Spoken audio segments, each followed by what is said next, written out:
एक छोटे से नगर में एक पुराना विद्यालय था।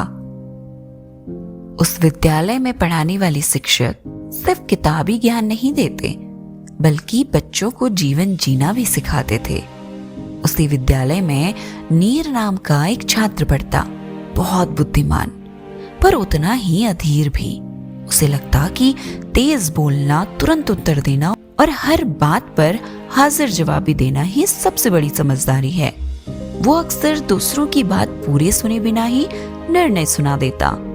विद्यालय में एक वृद्ध शिक्षक थे, आचार्य देव। वे कम बोलते, मगर जब बोलते तो उनके शब्द सीधे मन में उतर जाते। उनकी एक आदत थी, वे हर शाम विद्यालय के मंदिर में एक छोटा सा दीपक जलाते और कुछ देर मौन बैठते।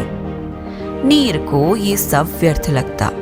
वो मन ही मन सोचता कि सिर्फ चुप बैठने से क्या कोई ज्ञानी बन जाता है।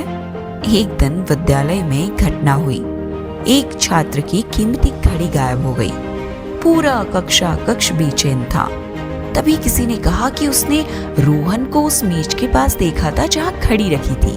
बस फिर क्या था, बिना कुछ जाने नीर सबसे पहले बोल उठा, जरूर रोहन ने ही वो घड़ी ली होगी। वो पहले भी कई बार दूसरों की चीजें छूता रहता है। धीरे धीरे पूरी कक्षा रोहन को शक की नजरों से देखने लगी। रोहन बार बार कहता रहा, मैंने कुछ नहीं किया, मैंने कुछ नहीं लिया, लेकिन उसकी आवाज किसी ने ना सुनी। अगले दिन आचार्य देव पूरी कक्षा में आए। उनके हाथ में वही घड़ी थी। उन्होंने शांत स्वर में कहा, ये घड़ी पुस्तकालय से मिली है। जिस छात्र ने इसे वहां छोड़ा था वह डर गया और सच बताने की हिम्मत नहीं कर पाया। सब मौन थे।